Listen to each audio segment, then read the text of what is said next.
What would you do if 25 years into your marriage, your husband shows up with his 25-year-old daughter that he had from an illicit affair?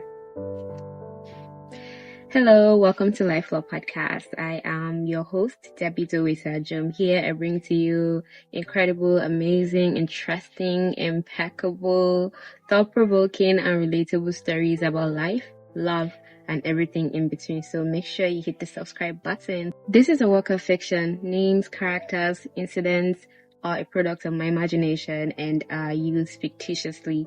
Any resemblance to actual persons, living or dead, business establishments, or events is entirely coincidental. The title of our story is Femi. Why? You are going to kill him. Yes. Death is the ultimate punishment for his actions, and he deserves nothing less. Ah, Femi. Femi, why? You cry deep in your heart. But Femi does not answer you, even though he's lying next to you on the bed you two have shared for 25 years. Femi is snoring like one of those distressed Dangote trucks. Zero regrets, zero remorse. You imagine yourself in Femi's shoes. You would have been on your knees, wailing and begging for his forgiveness till now. Yes, here he is, oblivious to the pain he has caused you. If you tap him awake now, he will call you woman at the top of his voice and tell you to hold your peace till dawn. Femi has been a good husband and father for 25 years. And when he's not in one of his foul moods, which is never often, he calls you Ifemi. And the endearment does sweet things to your body. You're about to smile when you catch yourself. You glare at his back, at his graying hair and big body. Femi used to be tall and lean, but the years have made him gain some weight and lose some of his height. Still, he remains the only man you've ever loved. Ronke had caused this union to happen. You were a fresh secondary school graduate, looking forward to going to a teacher's college when Ronke showed up at your home with Femi in tow. She had always talked about her handsome nephew, who was in the UK, and how he would come back and marry you. But Ronke was a jester. You never believed her. Till she showed up with this nephew of hers. Your husband is here, oh! Ronke had called for you in her commanding but sweet voice. She was dressed in another beautiful Iran buba, her favorite attire. Her fingers and wrists were adorned in gold jewelry, with oversized sunglasses on her face. Ronke always dressed like she was going to an Owambe. Who knows where death will meet me? I have to always look ready. I can't die looking like a peasant, she would always say. Hi. Femi had said to you with an embarrassing smile mirroring yours. He was in a short-sleeved shirt and slacks. He prostrated in greeting when Mama came to the living room. Eka Roma. Femi was not pompous. For someone who had gone to live in the UK since he was 9, he remained pretty well bred in the intricacies of the Yoruba culture. He was respectful and could still speak Yoruba, although with an accent. You were 17, he was 22. 2 years later, you two got married. You honeymooned in London. It was the second best thing that happened to you since your trip to Obudikato Ranch when you were 8. You would have loved to stay, but Femi wanted to raise his kids in Nigeria, so you two came back to Lagos. Aduke was born a year later, Kola 2 years after Aduke, and finally, Busayo. Your children have grown up into beautiful and handsome adults. You couldn't have asked for anything more in life. Everything had been going so smoothly. So smoothly, Seth, you now realize. Maybe you've been blind to all the signs. Marriage is not a bed of roses, they say. But Lord knows you've been seeing more roses than thorns. But who could have thought you were married to a deceiver? A snake. Yeah, Femi. Femi has killed me. You retie your wrapper around your chest and jump out of bed. You cannot be in bed with such a man who can stab you in the back. You shouldn't even be in this house, but you and Femi had agreed to always sort out your marital problems within yourselves and not have to sleep in separate beds no matter what. But tonight is an exception. You're going to the living room. He can have the entire bedroom to himself. You hear Femi stir in bed, but he doesn't call out your name. Maybe he's too far gone to realize that you're out of bed and almost out of the room. Outside, you hear hushed conversations coming from Aduke's room. which is next to yours with Femi. Kola and Busayo must be in there too, but you don't check. You don't even eavesdrop. You already know what they're discussing. Their father's betrayer. You take the stairs, carefully holding on to the wooden railings. You have forgotten your glasses in the bedroom, and it's too late to go back for them. Old age is coming at you really fast, but you alone can see it. Everyone says you look 30, and Aduke could pass for your younger sister and no daughter. They don't see the crinkles around your eyes, or the many veins that sprout from your hands and legs like vines, or they just ignore it. Even Femi compliments you for always looking ever young. Femi! You scream internally. Femi, why?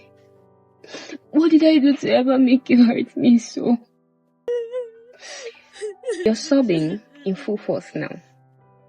You switch on the lights next to the family photo stand and look at all the pictures. Some were taken in the UK. There are some of the kids as toddlers. They all look like Femi, taking his chocolate skin, pointed nose, and tall frame. But they also look like you, with your bulgy eyes, full lips, and curly hair.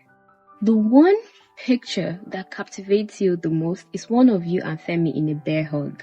You two had just come back from the UK to conclude your honeymoon in Lagos, and Femi had gone out that day to hang out with his friends. Iya Ronke had visited you with lots of foodstuffs and waited for Femi to return before she left. She was the one who took that picture with her newly acquired portable digital camera.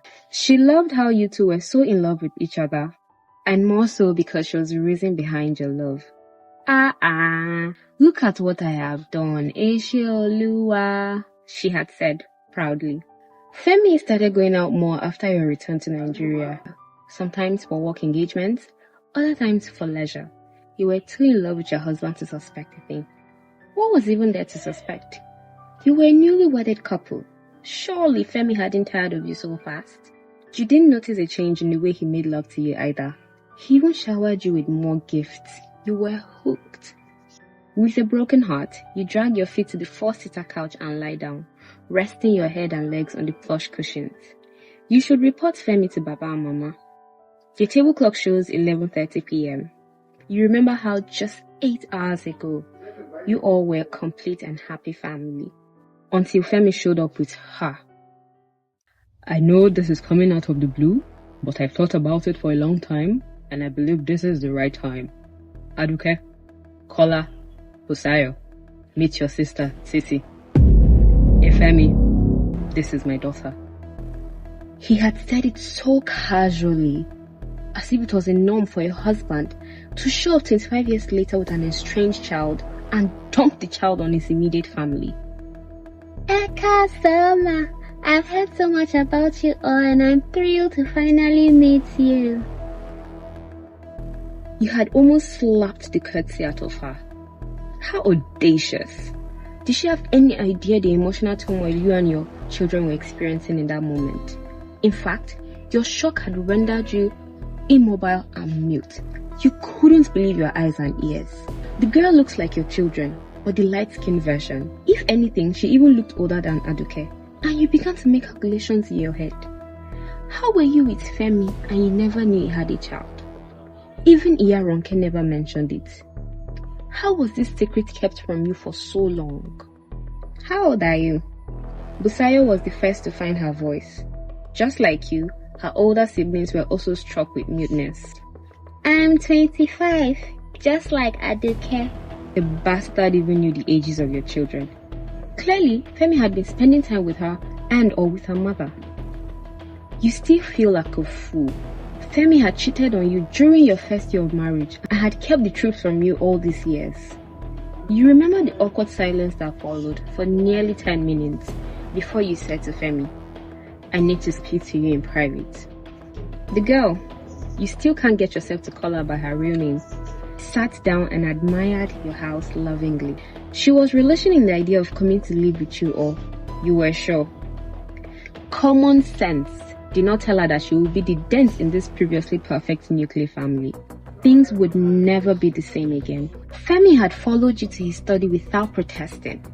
Aduke was the first to stand up, and in the seconds that followed, Kola and Busayo joined her upstairs.